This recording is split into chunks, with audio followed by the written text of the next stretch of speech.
नमस्कार दोस्तों, स्वागत है आप लोगों का हमारे यूट्यूब चैनल आर्ट सीक्वल पे। दोस्तों, हम लोग अपने यूट्यूब चैनल पे डॉक्टर जोसेफ मर्फी के द्वारा लिखी गई पुस्तक the power of subconscious mind, आपके अवचेतन मन की शक्ति, इस पुस्तक की हम लोग अपने चैनल पे हिंदी में ऑडियो बुक सीरीज़ लेकर आए हैं। और ये सीरीज़ लाने का हमारा सिर्फ एक उद्देश्य है कि आप लोग इस बुक को सुने और इन्हें अपने जीवन में उतारें तथा आप अपने जीवन में कुछ परिवर्तन लेकर आ सकें। इस पुस्तक के हमने 2 एपिसोड अपने चैनल पे पहले अपलोड कर दिए हैं। अगर आप लोगों ने वह नहीं सुने तो हम उनकी प्लेलिस्ट की लिंक अपने डिस्क्रिप्शन बॉक्स में दे देंगे, आप लोग वहां से उन एपिसोड को सुन सकते हैं। आज हम तीसरा एपिसोड शुरू करने जा रहे हैं। पहले 2 एपिसोड में हमने इस पुस्तक का पहला अध्याय समाप्त कर दिया है। आज हम दूसरा अध्याय शुरू करने जा रहे हैं जिसका नाम है आपका अपना मन या मस्तिष्क कैसे कार्य करता है। तो चलिए लेकर चलते हैं आपको इस पुस्तक की तरफ और सुनाते हैं आपको इसका दूसरा अध्याय। आपका अपना मन या मस्तिष्क कैसे कार्य करता है। आपके पास जो मन अथवा मस्तिष्क है, आपको उसे उपयोग करना सीखना चाहिए। आपके मस्तिष्क के 2 पहलू हैं, चेतन अथवा तर्क करने वाला स्तर और दूसरा अवचेतन अथवा तर्कहीन स्तर।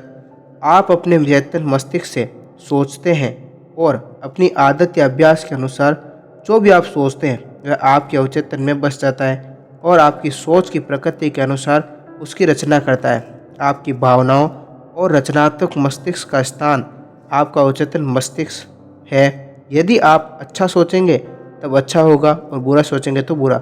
आपका मस्तिष्क इसी प्रकार कार्य करता है। याद रखने योग्य ये एकमात्र मुख्य बिंदु है। अवचेतन एक बार आपका विचार स्वीकार कर लेता है तो यह उसे कार्यान्वित करना शुरू कर देता है।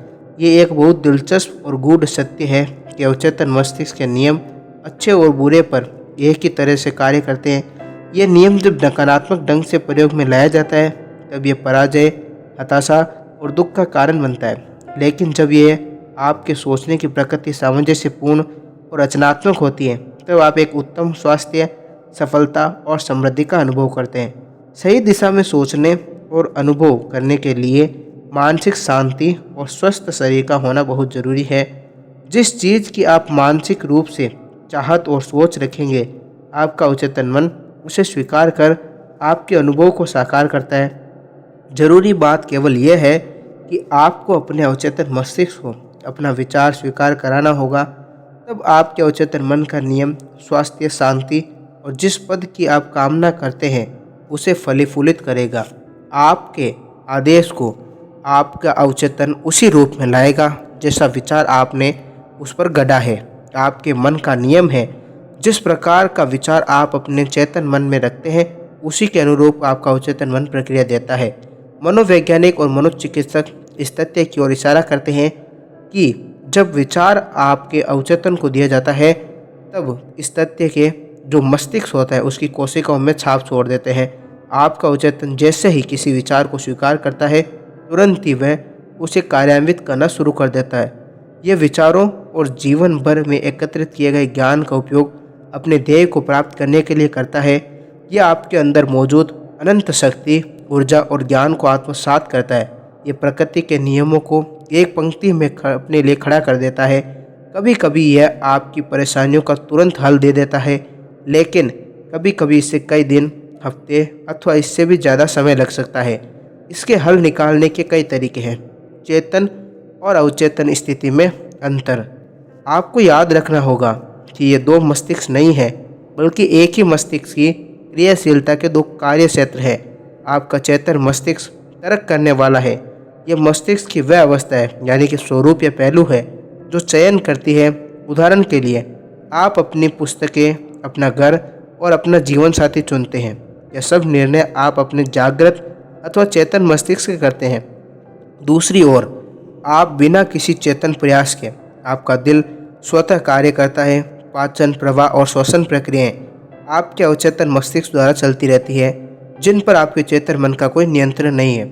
आपका अवचेतन मस्तिष्क वही स्वीकार करता है जो इसको कहा गया हो अथवा जिस पर आप अपनी समझ के अनुसार विश्वास करते हैं। यह आपके चेतन मस्तिष्क की तरह कारण नहीं ढूंढता और आपसे कोई विवाद अथवा बहस नहीं करता है। आपका अवचेतन मस्तिष्क भूमि की तरह है जो हर प्रकार के सही अथवा खराब बीज स्वीकारती है। आपके विचार सक्रिय हैं और उनकी तुलना बीज से की जा सकती है। नकारात्मक विनाशकारी विचार आपके अवचेतन मन में विपरीत कार्य करते हैं और आगे चलकर बाहरी अनुभव उनके अनुसार ही होते हैं। याद रखें, आपका अवचेतन मस्तिष्क इस बात को सिद्ध करने में नहीं लगा रहता है कि आपके विचार अच्छे हैं या बुरे, सच्चे हैं या झूठे, लेकिन यह आपके विचारों अथवा सुझावों की प्रकृति के अनुरूप अपनी प्रतिक्रिया देता है।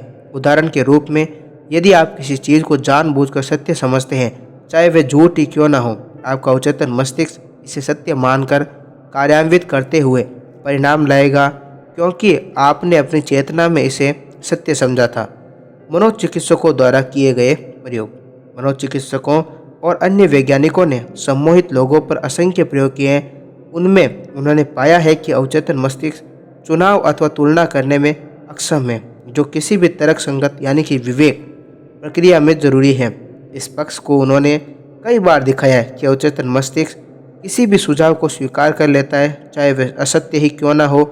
एक बार किसी सुझाव को मानने पर कि दिए गए सुझावों की प्रकृति के अनुसार प्रतिक्रिया देता है। अवचेतन मन के अनुसार सुझाव पर इस सुविधा को समझाने के लिए, यदि कोई अनुभवी सम्मोहन करने वाला व्यक्ति किसी सम्मोहित व्यक्ति को सुझाव देता है कि वह नेपोलियन बोनापार्ट, यहाँ तक कि एक बिल्ली अथवा कुत्ता है, तो वह उसी सटीक नकल करेगा। उसका व्यक्तित्व कुछ समय के लिए बदल जाता है। वह अपने उसी रूप पर विश्वास करता है जो उसे बताया गया है। एक कुशल सम्मोहनकर्ता अपने किसी एक छात्र को सम्मोहित अवस्था में कहता है कि उसकी पीठ में खुजली हो रही है। किसी दूसरे छात्र को कहता है कि उसकी नाक से खून बह रहा है। किसी अन्य को वह कहता है कि संगमरमर की मूर्ति है। किसी और को वह कहता है कि ठंड से जम रहा है और तापमान शून्य से नीचे है। प्रत्येक छात्र सम्मोहितकर्ता के बताए गए निर्देशों के अनुसार कार्य करेगा, इस तथ्य से एकदम अनभिज्ञ कि उसका माहौल उसके विचार के अनुसार नहीं है। यह सब साधारण उदाहरण आपके चेतन तार्किक मस्तिष्क और आपके अवचेतन मस्तिष्क के अंदर जो अंतर है उसे साफ साफ दर्शाती है। अवचेतन मस्तिष्क जो अविवेक्तीय चुनाव न करने वाला है और जो कुछ चेतन मस्तिष्क कहता है उसे सच समझ देता है। इस प्रकार आप विचार, सोच और क्षेत्र का महत्व समझते हुए आशीर्वाद, उपचार, प्रोत्साहन से अपनी आत्मा को प्रसन्नता से परिपूर्ण कर देते हैं। उद्देश्य और वस्तुपरक मस्तिष्क का स्पष्टीकरण। कभी कभी आपके चेतन मस्तिष्क को आपका उद्देश्य मस्तिष्क भी कहा जाता है, क्योंकि ये बाहरी विषयों को देखता है। उद्देश्य मस्तिष्क विषय परक दुनिया का ज्ञान रखता है। इसका निरीक्षण करने का माध्यम आपकी 5 भौतिक इंद्रियां हैं। आपका उद्देश्य मस्तिष्क पर आपके वातावरण के साथ संपर्क कराने में आपका मार्गदर्शन और निर्देशक है। आप अपनी 5 इंद्रियों के द्वारा ज्ञान प्राप्त करते हैं। आपका उद्देश्य मस्तिष्क निरीक्षण, अनुभव और शिक्षा से सिखाता है। जैसा कि पहले कहा गया है, उद्देश्य मस्तिष्क का सबसे मुख्य कार्य तर्क करना है। कल्पना कीजिए कि आप हर वर्ष न्यूयॉर्क आने वाले हजारों पर्यटकों में से एक हैं।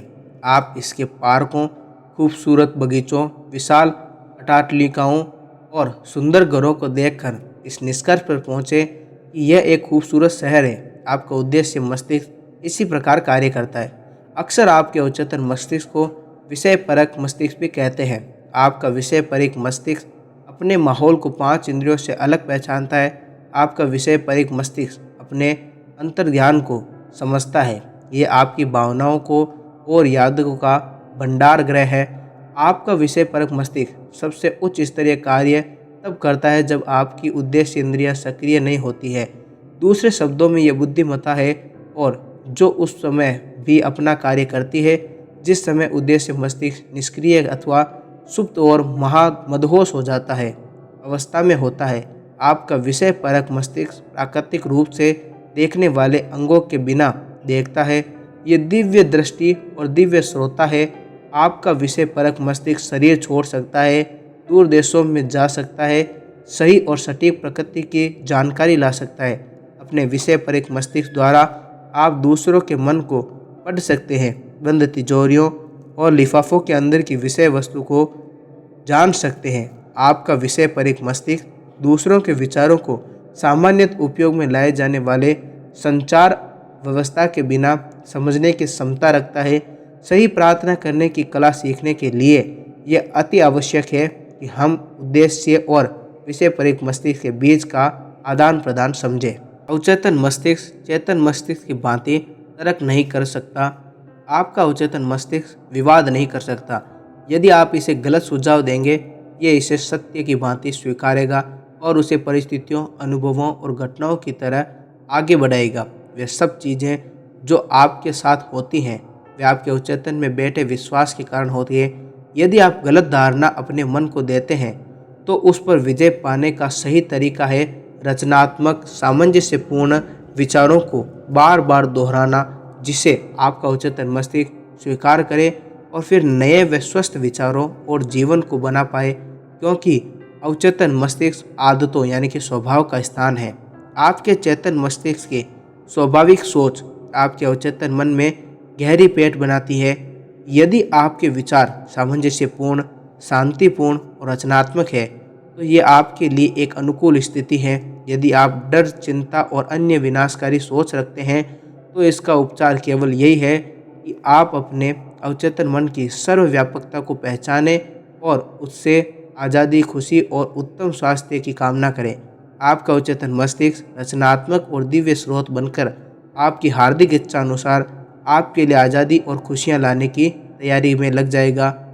सुझाव की विशाल शक्ति। अब तक आपको समझ जाना चाहिए कि आपका चेतन मस्तिष्क द्वार का प्रहरी है और इसका मुख्य कार्य आपके अवचेतन मस्तिष्क को असत्य तथ्यों से बचाना है। अब तक आप मस्तिष्क के आधारभूत नियमों से अवगत हो चुके होंगे। आपका अवचेतन मस्तिष्क सुझावों से जल्दी प्रभावित हो जाता है। जैसा कि आप जानते हैं, आपका अवचेतन मस्तिष्क कोई तुलना नहीं करता और न ही कुछ विपरीत सोचता है अथवा तर्क करता है। ये अपने लिए कुछ नहीं सोचता। सोचने की प्रक्रिया आपके चेतन मस्तिष्क की है। अवचेतन मस्तिष्क केवल चेतन मस्तिष्क द्वारा छोड़ी गई छाप पर प्रतिक्रिया देता है। यह किसी प्रकार से एक कार्य को दूसरे कार्य से बेहतर या कमतर नहीं आंकता। सुझाव की विशाल शक्ति का उत्कृष्ट उदाहरण निम्नलिखित है। कल्पना करो, आप जहाज पर सवार हो रहे हैं।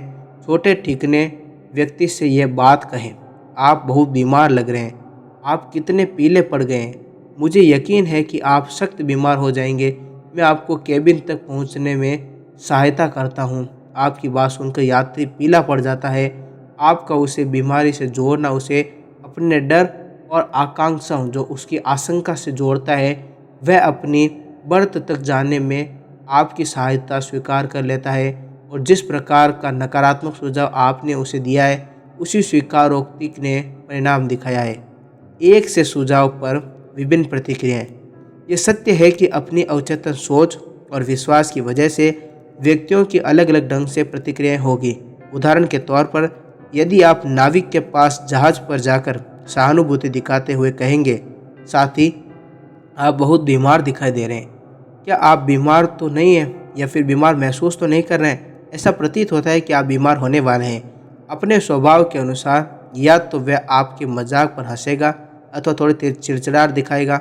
आपके सुझाव का उस पर कोई प्रभाव नहीं पड़ेगा, क्योंकि उसने समुद्री बीमारी को अपने अच्छे स्वास्थ्य की वजह से अनदेखा किया है। इसीलिए उसे कोई डर अथवा चिंता नहीं हुई, बल्कि आत्मविश्वास हुआ। शब्दकोश के अनुसार सुझाव एक ऐसा कृत्य का अथवा उदाहरण है जो आप किसी अन्य के दिमाग में डालते हैं, एक मानसिक प्रतिक्रिया जिससे विचार या सोच जिसका सुझाव दिया गया है उसे स्वीकार कर कार्यान्वित किया जाता है। आपको याद रखना होगा कि कोई भी सुझाव अवचेतन मस्तिष्क में नहीं थोपा जा सकता जब तक चेतन मस्तिष्क इसके लिए सहमत न हो।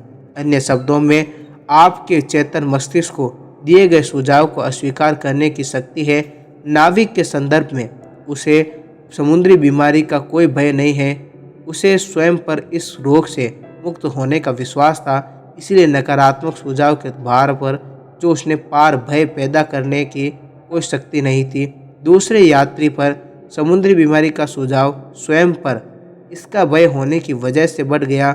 हम में एक प्रत्येक का अपना आंतरिक भय, विश्वास और विचार होता है और यह आंतरिक विचार हमारे जीवन को नियंत्रित और शासित करता है।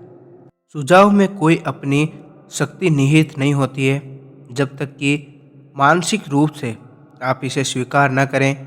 सुझावों की प्रकृति के अनुसार आपका अवचेतन मस्तिष्क सीमित प्रतिक्रिया देता है। उसने अपनी बाह कैसे खोई?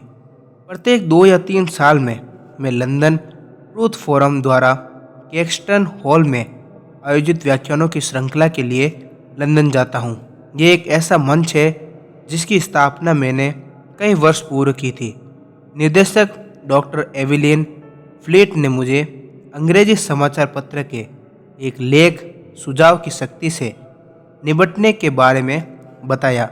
ये एक व्यक्ति द्वारा 2 वर्ष में अपने अवचेतन मस्तिष्क को दिए गए सुझावों के बारे में था। मैं अपनी बेटी को ठीक करने के लिए अपना दाहिना हाथ दे दूंगा। ऐसा पता चला है कि उसकी बेटी त्वचा के असाध्य रोग के साथ साथ अपंग बना देने वाली हड्डी की बीमारी ऑर्थराइटिस से जूझ रही है।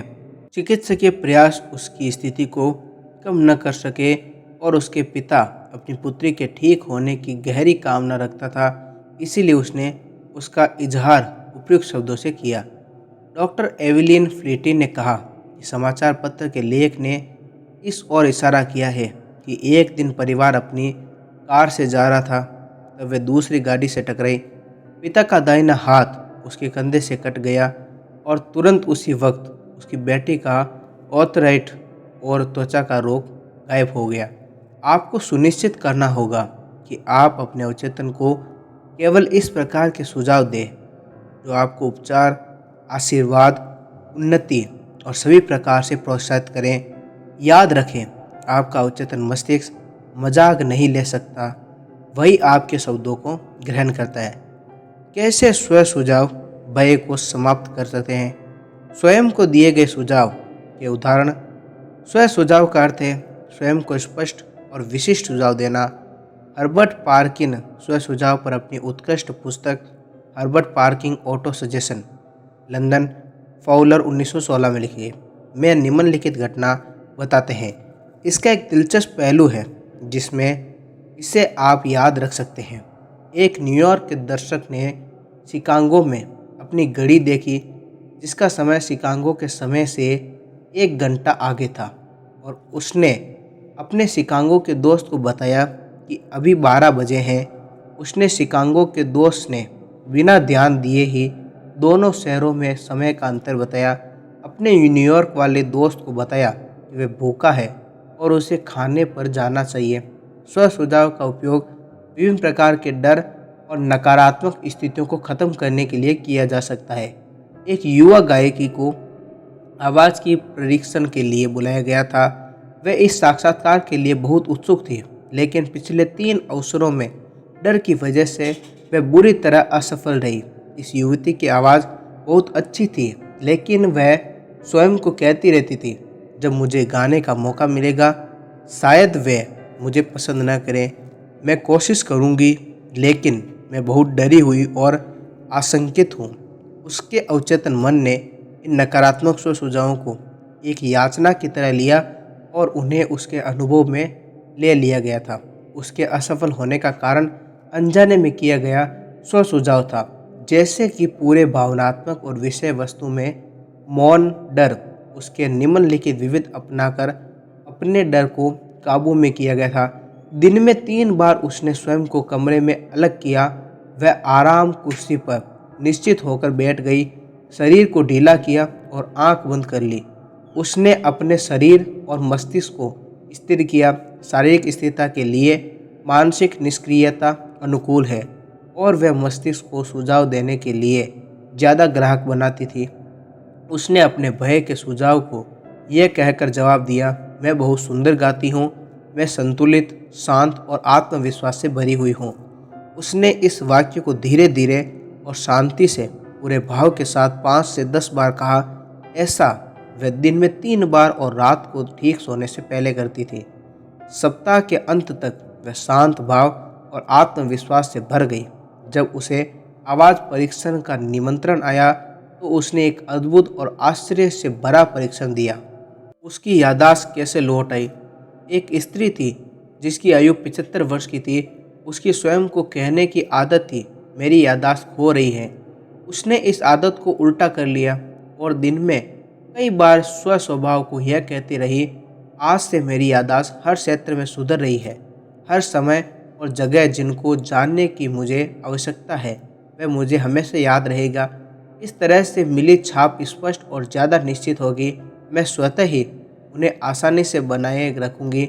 जिस किसी चीज़ को मुझे याद रखने की आवश्यकता है वह मेरे मस्तिष्क में सही दशा में उपस्थित हो जाएगी। मैं तेज़ी से प्रतिदिन उन्नति कर रही हूँ और बहुत शीघ्र ही मेरी याद पहले से कई बेहतर हो जाएगी। 3 सप्ताह खत्म होने पर उसकी याददाश्त फिर से सामान्य हो गई और वह प्रसन्न हुई। उसने अपने दुष्ट स्वभाव पर कैसे नियंत्रण किया। कई पुरुष जो चिड़चिड़ाहट और बुरे मिजाज की शिकायत करते हैं वे स्व सुझाव जल्दी ग्रहण करते हैं और निम्नलिखित व्यक्तियों को दिन में 3-4 बार सुबह, दोपहर और रात में सोने से ठीक पहले दोहराकर अद्वितीय परिणाम पाते हैं। आज मैं ज़्यादा अच्छे स्वभाव का बनूंगा। आनंदित, प्रसन्न और हमेशा प्रफुल्लित रहना मेरी स्वाभाविक मानसिक स्थिति होगी। हर दिन मैं ज़्यादा से ज़्यादा प्यार करने वाला और समझदार बन रहा हूँ। मैं अब खुशी का माध्यम और सबकी शुभेच्छा वाला बन गया हूँ। यह आनंदित, प्रसन्न और प्रफुल्लित स्वभाव मेरे मन को स्वाभाविक और सामान्य स्थिति में है। मैं कृतज्ञ हूँ। सुझाव की रचनात्मक और विनाशकारी शक्ति। कुछ उदाहरण और टिप्पणियाँ विभिन्न प्रकार के सुझावों पर है। विभिन्न अथवा विषय जो विषम सुझाव का तात्पर्य है किसी अन्य व्यक्ति द्वारा दिए गए सुझाव। प्राचीन काल में ही हर समय इस धरती के हर देश में सुझाव की शक्ति ने मनुष्य के जीवन और सोच में महत्वपूर्ण भूमिका निभाई है। विश्व के कई भाग में धर्म की यह नियंत्रण शक्ति है। सुझावों का उपयोग अपने को सुशासित और नियंत्रित करने के लिए किया जा सकता है, लेकिन इसका उपयोग उन पर भी नियंत्रण पाने के और शासित करने के लिए किया जा सकता है जिन्हें मस्तिष्क के नियमों का ज्ञान नहीं है। अपने रचनात्मक रूप में यह अद्भुत और अद्वितीय है। नकारात्मक रूप में यह मस्तिष्क का एक बहुत बड़ा प्रतिक्रियात्मक पहलू है जिसका परिणाम दुख, पराजय, कष्ट, बीमारी और विनाश होता है। आपने कैसे इनमें से किसी एक को स्वीकार किया है? बचपन से हम में से ज़्यादातर को बहुत से नकारात्मक सुझाव दिए गए हैं। चूँकि हमें पता नहीं है कि उन्हें कैसे नकारा जाए और हम उनको स्वीकार कर लेते हैं। यहाँ कुछ ऐसे नकारात्मक सुझाव है। तुम नहीं कर सकते, तुम्हारा कुछ नहीं होगा, तुम्हें नहीं करना चाहिए, तुम फेल हो जाओगे, तुम्हारे पास कोई मौके नहीं है। सवाल इसका नहीं है कि तुम क्या जानते हो, बल्कि इसका है कि तुम कैसे और किस तरह जानते हो। यह दुनिया नरक में जा रही है, क्या फ़ायदा, और कोई परवाह नहीं करता। इतनी मेहनत का कोई फ़ायदा नहीं है। तुम अब बहुत बूढ़े हो गए हो। ज़िंदगी अंतहीन संघर्ष है। प्यारा पक्षियों के लिए जो प्यार है पक्षियों के लिए है। तुम सफल हो ही नहीं सकते। जल्द ही तुम दिवालिया हो जाओगे। ध्यान रखो, तुम्हें वायरस लग जाएगा, तुम किसी पर विश्वास नहीं कर सकते, इत्यादि। जब तक एक वयस्क की भांति आप रचनात्मक स्व-सुझाव नहीं प्रयोग में लाए जाते हैं जो स्वयं को अनुरूप करने की एक चिकित्सा है। आपके भूतकाल में छोड़ी गई छाप अथवा निशान आपके स्वभाव में बदलाव ला सकते हैं, जिनकी वजह से आपके निजी और सामाजिक जीवन में पराजय होती है। स्व-सुझाव एक माध्यम है जो आपको नकारात्मक बोले गए शब्दों के ढेर से बाहर निकालेगा, अन्यथा यह आपके जीवन की आकृति को खराब कर सकता है, जिससे अच्छी आदतों का विकास कठिन हो सकता है। आप अपने नकारात्मक सुझावों को निष्प्रभावी कर सकते हैं।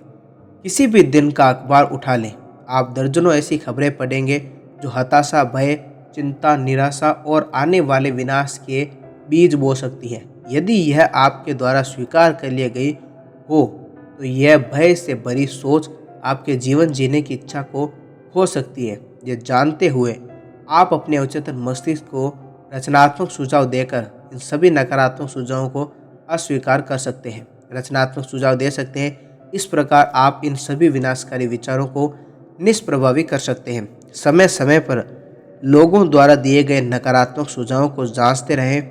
आपको दूसरों द्वारा दिए गए विनाशकारी विषम सुझावों से प्रभावित होने की ज़रूरत नहीं है। हम सभी ने अपने बचपन और किशोरावस्था में इसकी पीड़ा सही है।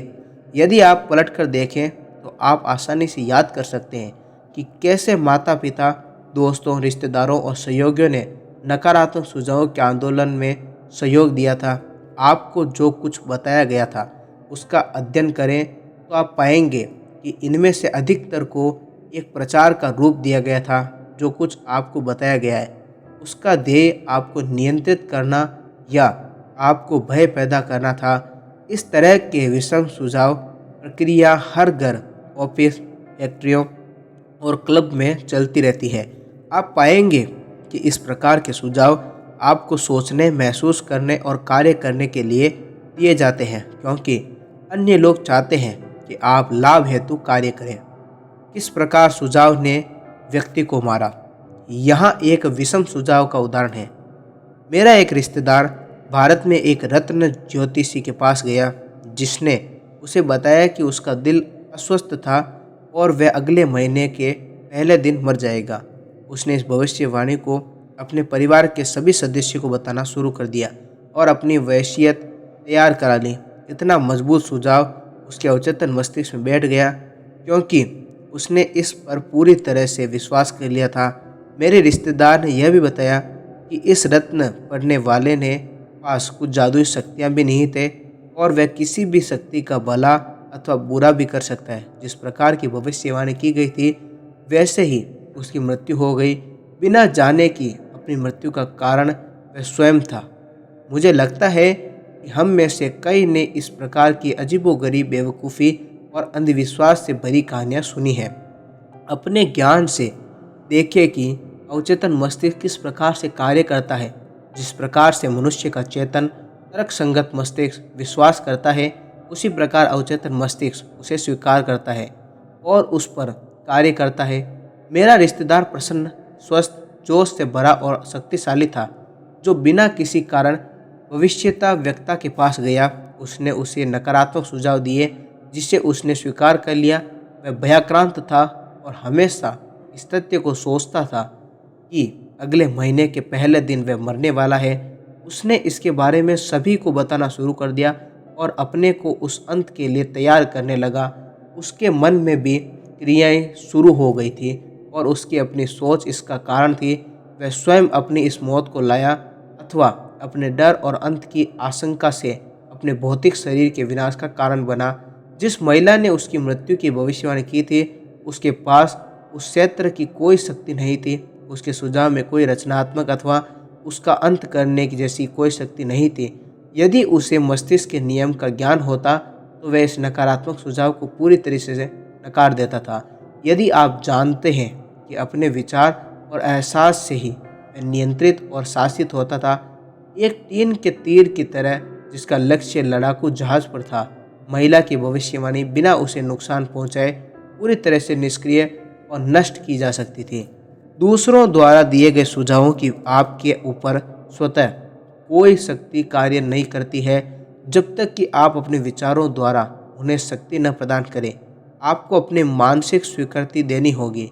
आपको विचारों को स्वीकार करना होगा, तब यह आपका अपना विचार बन जाता है और आप सोचने लगते हैं। स्मरण रखें, याद रखें, आपके अंदर अपने लिए अच्छा चुनने की क्षमता है।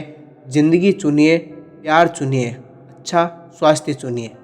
काल्पनिक प्रमुख परिसर की शक्ति। आपका मस्तिष्क एक न्याय व्यवस्था की तरह कार्य करता है।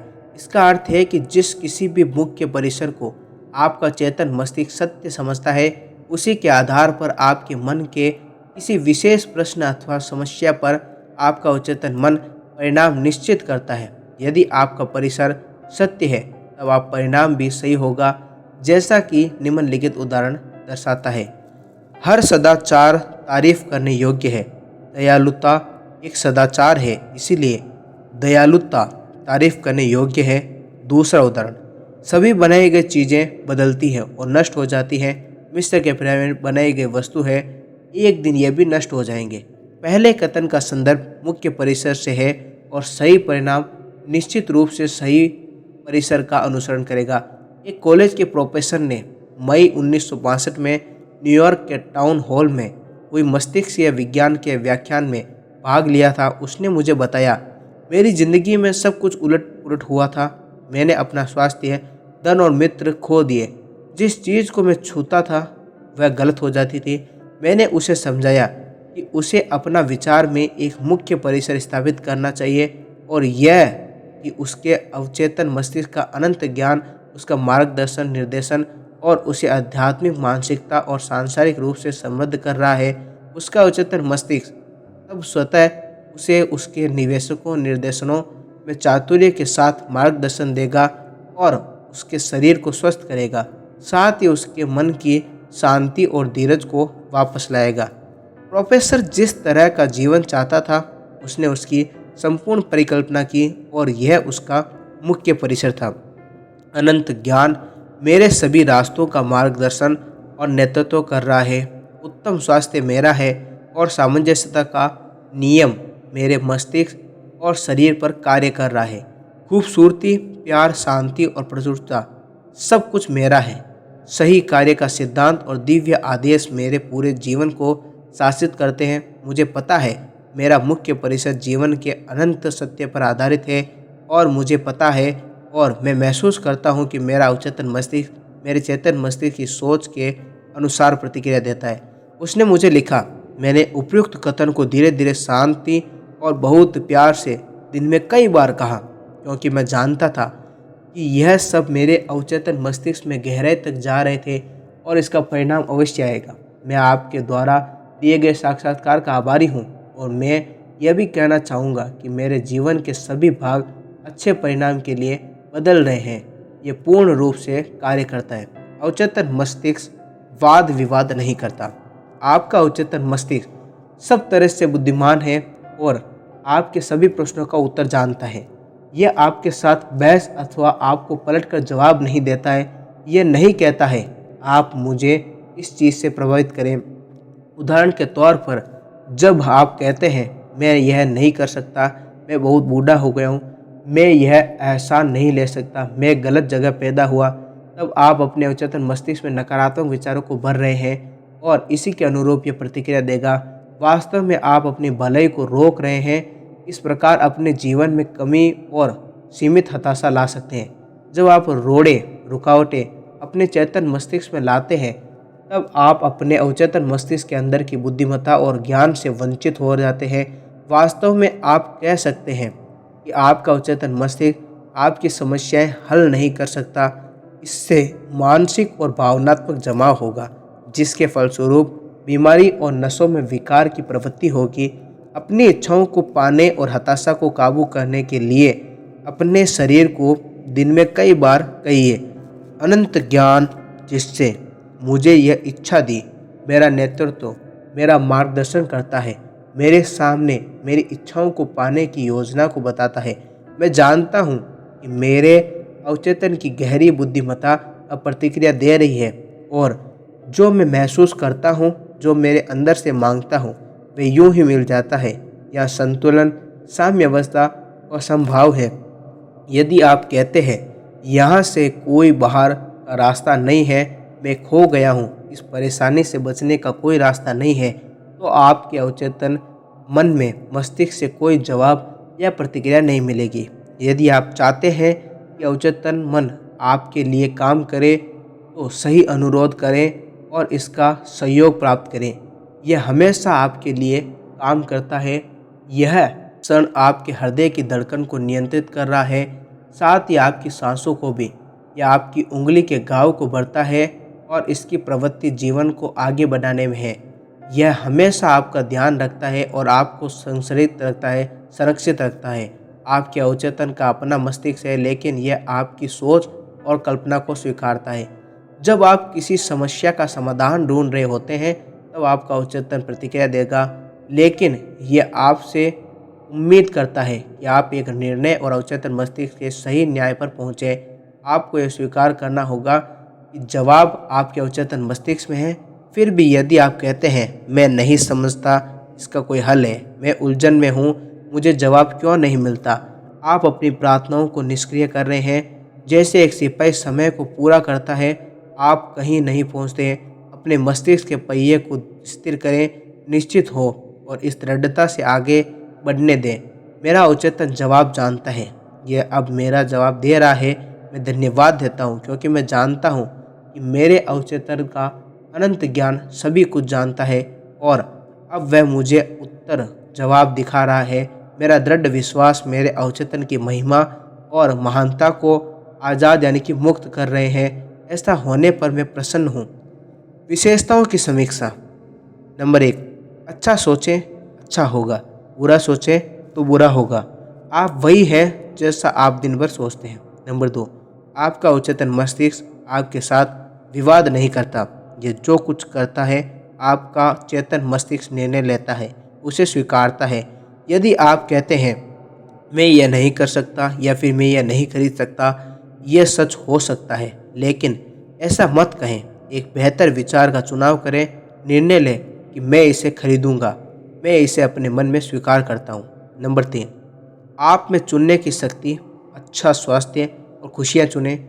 आप दोस्ती चुन सकते हैं अथवा आप विमुख भी रह सकते हैं। सहयोग करने वाला, खुशनुमा, दोस्ताना, प्यार करने वाला बनना चुनिए और पूरा विश्व इस पर प्रतिक्रिया देगा। अद्भुत व्यक्तित्व विकसित करने का ये एक उत्कृष्ट तरीका है। नंबर 4, आपका चेतन मस्तिष्क द्वार का प्रहरी है। इसका मुख्य कार्य आपके अवचेतन मस्तिष्क को झूठी छाप से बचाना है। इस विश्वास को चुनिए कि कुछ अच्छा हो सकता है और आगे हो रहा है। आपकी सबसे बड़ी शक्ति आपके चुनने की क्षमता है। खुशियाँ और प्रचुरता चुनिए। नंबर 5, दूसरों के सुझावों और कथन में आपको कष्ट देने की शक्ति नहीं है। आपके अपने विचार ही आपकी ताकत है। आप दूसरों की सोच और कथन को अस्वीकार करके अच्छाई को निश्चित कर सकते हैं। आप कैसे प्रतिक्रिया दें, आप में इसको चुनने की शक्ति है। नंबर 6, ध्यान रखें जो आप कहते हैं आपको हर बेकार शब्द का जवाब देना होगा। कभी ना कभी कहें, कभी ऐसा ना कहें मैं फेल हो जाऊंगा, मेरी नौकरी छूट जाएगी, मैं किराया नहीं दे सकता। आपका अवचेतन मजाक नहीं ले सकता। ये हर चीज़ को क्रियान्वित करता है। नंबर 7, आपका मस्तिष्क दुष्ट नहीं है। प्रकृति की कोई भी शक्ति दुष्ट नहीं है। यह आप पर निर्भर करता है कि आप प्रकृति की शक्तियों का उपयोग कैसे करते हैं। अपने मस्तिष्क को आशीर्वाद देने, उपचार करने और हर जगह शब्द व्यक्तियों को प्रोत्साहित करने के लिए उपयोग करें। नंबर 8, कभी न कहें मैं नहीं कर सकता।